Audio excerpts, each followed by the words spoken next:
The second part of this module is as follows. Suppose that you wanted to have a particular shell account exhibit the following behavior. The user logged in, then a particular program is automatically started. Maybe it's an accounts package, or maybe it's some third-party software like a database. Then, as soon as that program is finished by the user that's using it, then you immediately get sent back to a login prompt. In other words, the user that logs in with that particular account never ever sees the shell prompt. The program that they run is started automatically, and then when that program exits, they're back at a login prompt. Can you imagine why you might want such behavior? Perhaps it's the secretary. Now, I don't mean to belittle secretaries, but they probably don't have much knowledge of a Unix command line, and maybe all they ever do is work within the accounts package or the telephony system or whatever it is that they're using.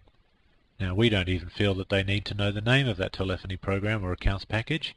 That can be automatically started for them as soon as they log in, and whenever they exit that particular program, we will log them out automatically.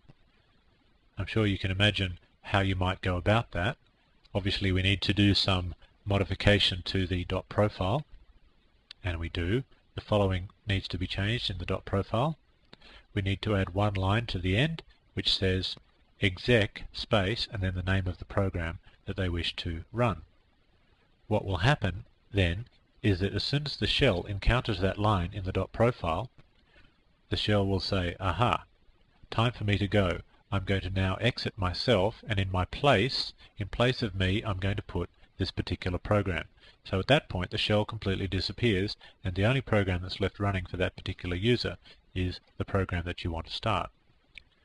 Now, obviously, the only way that you can ever then adjust the .profile to something else, maybe you want to turn that behavior off, is to log in using a different username, because the username that is in question here will be using an accounts package or something, and it's unlikely they'll be able to edit the .profile.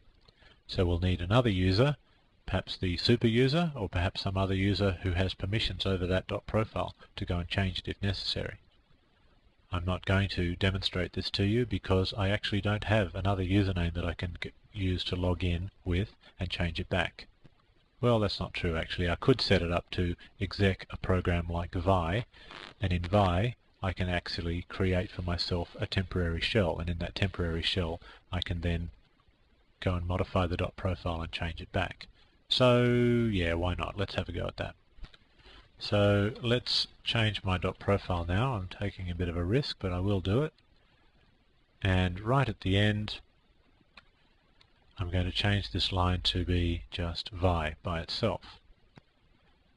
Actually, I neglected to put exec at the beginning. Okay, it's there now. So theoretically, the next time I log in, it should automatically put me in vi, and as soon as I exit out of vi, I should be logged out of the system.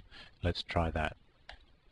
So we'll try that, mvirtue, and then my password, and I'm immediately in vi. Now as soon as I exit vi, notice that it is now not connected to zip anymore. It has been logged out.